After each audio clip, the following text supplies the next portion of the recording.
E aí, galera, beleza? Ó, primeiro quero agradecer muito o retorno que vocês têm me dado aí pelas redes sociais, aqui pelo YouTube. Muito obrigado, tá? Esse trabalho está sendo feito com muito carinho, com muito aprendizado também, né? Através aí dos meios digitais, das ferramentas digitais, né?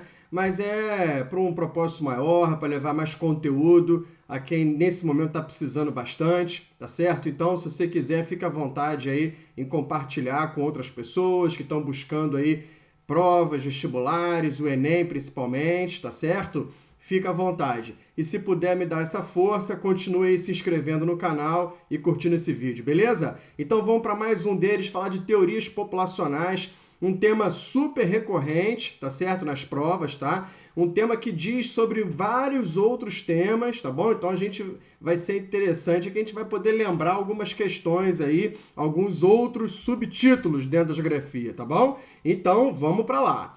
Galera, a primeira imagem que eu boto para você é desse gráfico, né, mostrando aí o crescimento da população desde quando Jesus Cristo nasceu, né, até os dias de hoje, beleza? Então, e mostrando inclusive projeções, né? Então o que acontece? Repara bem que até 1400, 1500, né, essa população ela vinha num crescimento muito lento, né? Você tinha muita natalidade, mas também você tinha muita mortalidade, né?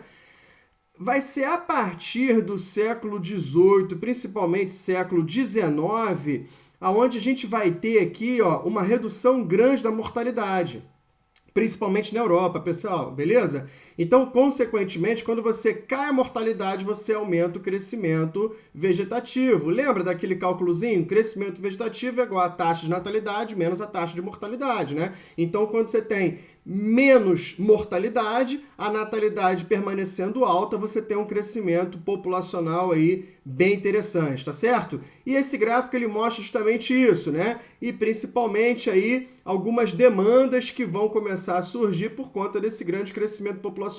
E é isso que as teorias populacionais vão discutir, tá certo? E aí a pergunta que não quer calar, que eu quero colocar para vocês aqui é exatamente essa.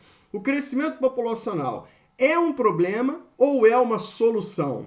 Tá? Então, é isso que a gente vai ter que definir. Até o final dessa aula aqui a gente vai definir isso. Então, rapidamente eu vou passar pelas teorias populacionais e a gente vai chegar no final desse vídeo podendo responder de uma forma mais tranquila essa pergunta. E aí, população é um problema ou é uma solução? Vamos lá! Teoria malthusiana, galera. Esse cara que está aí no teu vídeo é Thomas Robert Malthus, tá certo? Anglicano, pastor anglicano, tá? Nasceu lá no final do século XVIII, né? E sua teoria, no início já do século XIX, já estava sendo construída, beleza? E é um cara super clássico, quem já estudou um pouquinho de população lembra um pouco dele, então sem maiores delongas, vou direto para o assunto, né? Como que o contexto internacional, histórico, né? E quando a gente fala de internacional, a gente está falando muito de Europa, nesse caso aqui, né? Vamos lá então. O que está rolando lá na Inglaterra, né? Então, primeira Revolução Industrial, lembra que a Inglaterra iniciou o seu processo de transformação do processo produtivo já a partir da segunda metade do século XVIII, né? E aí, automaticamente, você começa a ter uma migração do campo para a cidade muito grande, né? Pessoas saindo do campo e indo para a cidade. Por quê? Porque começa-se a trabalhar o emprego na cidade, né? As indústrias elas estão na cidade. E outra coisa, o campo ele começa a expulsar também os enclosures. Lembra disso na sua aulinha de história? Se não lembra, dá uma revisada nisso. Os enclosures, o cercamento dos campos começam a existir no espaço rural. Consequentemente, você vai ter aí, então, uma saída de pessoas, né? A origem migratória tendo essa repulsa, né? E automaticamente uma atração no espaço urbano com as cidades e a Revolução Industrial, tá? Muito inicialmente nesse momento, né? Com a indústria têxtil, lembra disso? Tá? Sem regra trabalhista nenhuma, né? Mas enfim, aí a coisa anda através de um aumento da população nas cidades, ok? E aí, consequentemente, como eu falei para vocês no gráfico anterior, ó, início da redução da mortalidade na Europa no século XIX, né? Principalmente aí, chegando próximo da metade do século XIX, já tem já uma redução da mortalidade, as pessoas indo para o espaço urbano, recebendo mais informação de higiene, começando a ter um maior controle nessa questão de mortalidade, maior, né? Mais fácil acesso a saúde pública, né? E aí, consequentemente, você vai ter, então, aí esse cenário. Bom, aumento da população em progressão geométrica e produção de alimentos em progressão aritmética. Esse é o principal objetivo na análise malthusiana. É esse gráfico aqui, né? O que Malthus falava? Olha, do jeito que a população está crescendo de uma forma muito maior, né? O ritmo de crescimento está muito maior e aí automaticamente a produção de alimentos não vai acompanhar esse ritmo. O que vai acontecer? Fome, tá? Então, ele foi um cara que começou a prever a fome no mundo, perfeito? Porque a produção de alimentos não estava dando conta da quantidade de população que estava em crescimento, tá fechado? Lembra então que ele é um pastor anglicano, né? Ele é um religioso. Então, quais eram os meios que ele tinha para fazer ali, né? Então, quais eram as propostas de Malthus nesse caso, né? Então, no primeiro momento, coibir o adultério. Professor, mas isso não está na Bíblia? Sim, está na Bíblia, mas presta atenção. Até esse momento, e até muitas vezes até hoje em dia, né, por muitas sociedades machistas aí, né, o adultério masculino era, de certa forma, aceitável, né? Não existia nenhuma regra, nenhuma lei que pudesse, por exemplo, fazer algum tipo de julgamento desse adultério, dessa traição, né? E é lógico, coibindo o adultério, você coíbe também, você reduz possíveis natalidades que possam ocorrer com outras pessoas, tá fechado?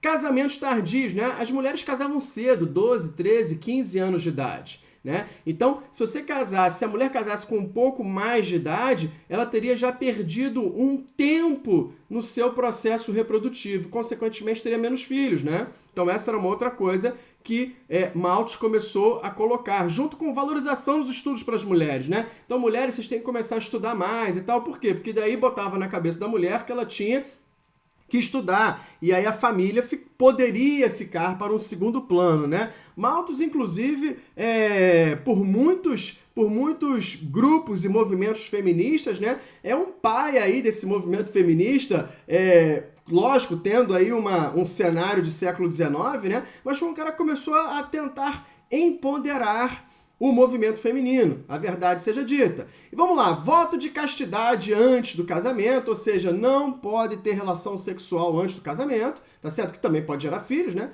Proibição de recasamentos, ou seja, se você casou, vai até a morte com aquele fulano, porque se você se separar dele, a tendência é de casar com outra pessoa e possivelmente ter mais filhos, né? Então o objetivo nessas propostas é sempre de reduzir a quantidade de pessoas, o crescimento vegetativo, né? E número de filhos que a família puder sustentar também era uma das propostas de Malthus para reduzir essa pobreza. Tá fechado? Beleza? Bom, só que Malthus não contava que no século XX iriam acontecer duas grandes transformações, né? A primeira delas foi qual? Revolução Verde. A Revolução Verde, que ela começa a se consolidar já na segunda metade do século XX, foi um processo onde você conseguiu aumentar a produção de alimentos em grande medida, né? Então, revolução nas técnicas agrícolas, né? Máquinas agrícolas, muito crédito envolvido nesse cenário, lembra de Guerra Fria. Então, você tinha aí duas grandes superpotências que queriam influenciar o mundo inteiro. Então, você tinha muito dinheiro circulando no mundo, né? E parte dele foi para a produção agrícola. Então, consequentemente, hoje não falta alimento para ninguém. Ao contrário, sobra alimento. Tá fechado? E uma outra transformação que ocorreu no século XX foi a redução da natalidade, né? Então a própria população foi reduzindo seus índices de natalidade, né? Por quê? Porque no espaço urbano o custo do filho é mais elevado, então automaticamente a mulher tem que ir mais para o mercado de trabalho para poder conjugar com o marido, né, a renda familiar, e tudo isso tendo, lógico, um pensamento do século XIX, século XX, beleza, pessoal? Porque hoje em dia, século XXI, não existe mulher ou homem, chefe de família, é quem está com as possibilidades dentro do mercado de trabalho, tá ok? Bom, e essa redução de natalidade, junto com contraceptivos e tudo mais, né, a pílula anticoncepcional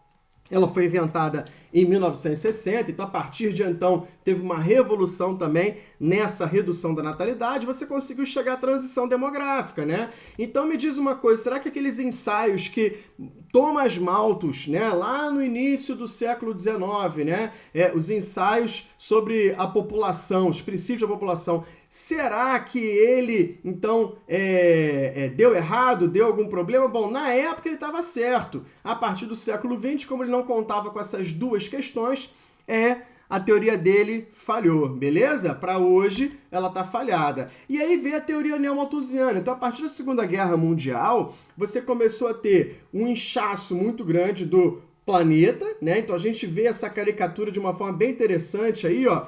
O globo, a Terra, tá vendo aqui? Retirando o couro dela, né? Então, ou seja, os recursos naturais estão sendo exauridos, né, em todo momento, e você tem uma quantidade muito grande de pessoas. Esse é o pensamento neomalthusiano. Vamos entender ele? Vamos embora. Então, qual o contexto histórico ainda? Pós-Segunda Guerra Mundial, contexto de Guerra Fria, créditos à torta direito, países pobres, países periféricos se industrializando, beleza? Então você também tem um crescimento, né, bem elevado dessa população de países periféricos. Por quê? Porque a mortalidade nesses países começa a cair, tá fechado? E aí você tem a segunda fase de crescimento da transição demográfica, que é uma fase de grande crescimento populacional. Tá fechado? Beleza? Então, essa caricatura e essa charge mostra muito bem o pensamento neomalthusiano, né?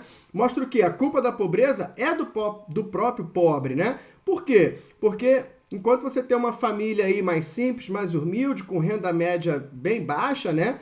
Dá para você ver aí pedindo uma esmola, alguma coisa, e aí a mulher com um padrão de renda um pouco mais elevado, com uma filha só, uma criança, dando um anticoncepcional para a pessoa, dizendo o seguinte, olha, você quer ficar rica? Você não pode ter essa quantidade de filhos, porque você vai dividir sua renda com muita gente, né? Então, colocando a culpa da pobreza pelo pobre, no pobre. Tá certo até aqui? Esse é o pensamento neomalthusiano. Bom, e daí veio na sequência, né, na década de 70 e 80 do século passado, a teoria eco-malthusiana.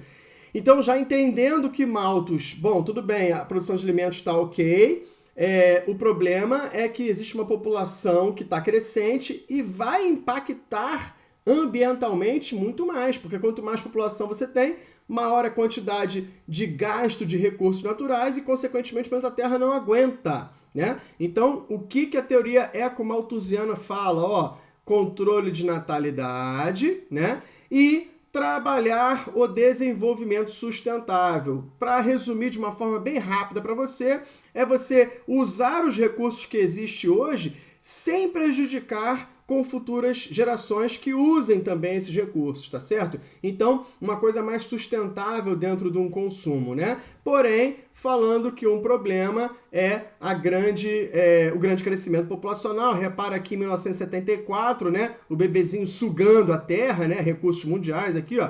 Aí chega em 87, sugando mais. Em 97 está quase vazio, né? E aí, falando para você aqui, ó, em 2025, como é que você vai desenhar esse cenário, né? Ou seja, um cenário aí negativo para o crescimento populacional. Repara que também o bebê cresce, ó. Repara que o bebê cresce também. Tá certo? Beleza? Então esse é o pensamento eco-malthusiano. Tá fechado? E aí você tem agora a teoria reformista ou a teoria marxista, né? Também muito falada. E como é que é isso, né? Então a culpa da pobreza não é do pobre. O que o cara fala é o seguinte, olha, o pobre não é culpado de ter nascido pobre e ter continuado a sua vida pobre, né? Então a culpa da pobreza é do Estado.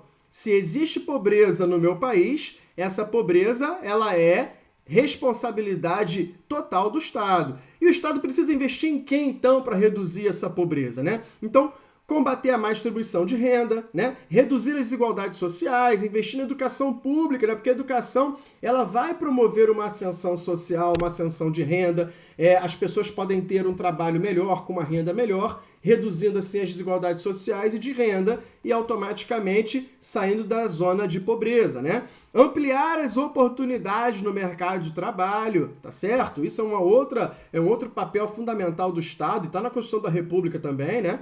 E gerar uma sociedade mais saudável e com qualidade de vida, né? Óbvio, porque se você tiver uma sociedade doente, literalmente falando, você não vai ter capacidade de mão de obra suficiente para poder gerar uma nação, você não vai ter pessoas para poder estudar, para poder trabalhar e automaticamente gerar renda, né? E aí, consequentemente, você precisa, então, da ação do Estado para fomentar a redução da pobreza, tá ok? Bom, esse é o índice de Gini que eu vou passar rápido para vocês, mas é só para vocês se ligarem numa coisa. O que é o índice de Gini, né? Então, quanto mais próximo de zero aqui nessa escala, né, você tem uma maior igualdade social de renda, e quanto mais próximo de 1, maior será a desigualdade. Repara que você tem em países ricos aqui, né, uma menor desigualdade social, beleza? Índice de Gini. E países mais pobres é muito nítido porque a desigualdade social é grande, né? Pega aqui África do Sul, Lesoto, pega aqui, ó, Brasil, tá certo? Existe aí, ó, Colômbia aqui, tá vendo, ó? Com índices de Gini muito elevados, né? O Brasil hoje, ele tá em 10ª posição em desigualdade social. No universo de mais de 200 países, isso é muito ruim para o nosso país, né? Então, esse é um problema que eu acho que tem que atacar o Estado. Mas, enfim, vamos continuar aqui. E aí, volte à pergunta. O crescimento populacional é um problema ou é uma solução? O que você acha? Bom, você já viu a teoria malthusiana, já viu a teoria neomalthusiana, já viu a teoria ecomalthusiana e viu a teoria reformista. E aí? O que você acha? O crescimento populacional é um problema ou é uma solução? Então vamos entender algumas coisas aqui. Primeiro, mais consumidores é bom? Bom, mais pessoas, mais consumidores, você vai ter mais venda, você vai ter mais lucratividade no teu negócio. Enfim, pode ser uma coisa positiva, né? Maior pagamento de impostos é bom? Bom, o Estado ele vai gostar de mais pessoas pagando impostos. Se tem mais gente, tem mais pessoa, tem mais pessoa, tem mais gente pagando imposto. E não é só o imposto, por exemplo, das contribuições públicas, né, de água, esgoto, luz, essas coisas, né? Você vai ter imposto na bala que você compra, no celular que você compra, né? Tá embutido imposto ali, né? Bom, maior quantidade de eleitores é bom? Ah, isso aí os políticos vão adorar, certo? Ou seja, mais gente também votando, isso é uma coisa boa, né? Por quê? Porque você vai ter também uma maior arrecadação e repasse do governo federal para o governo municipal. Você sabia disso? Os municípios onde a população é maior, os repasses do governo federal de Brasília para esses municípios também é maior, né? Então, quanto mais eleitor, melhor seja, né? Para alguns, talvez não, porque talvez aumente a crítica, né? Vamos lá. E mais trabalhadores é bom? Bom, é sim, né? Porque se você tiver um olhar do empregador, quanto mais gente tiver na massa de trabalhadores, no exército de reserva, como dizia Marx, né? Você vai ter um salário mais baixo, né?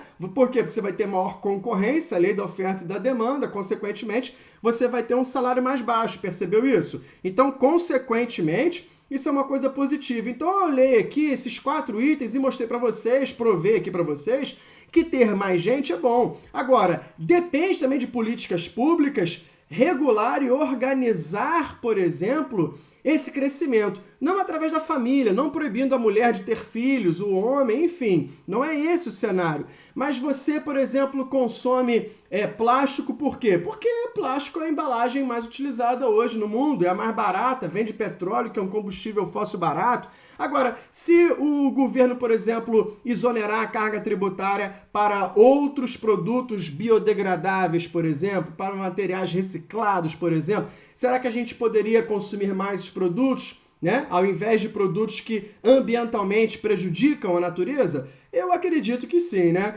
Galera, então percebeu como existem umas variações e a coisa não é tão simples assim como a gente imagina, beleza? Tentei dar o máximo aqui de uma forma rápida e leve para vocês. Espero que tenham gostado. Muito obrigado. Me ajuda a fazer mais aulas aí se inscrevendo no meu canal, fechou? Que na verdade é o nosso canal. A gente constrói em conjunto. Fechado, galera. Mil beijos e até a próxima aula do seu professor Luciano Paz. Valeu, abraço!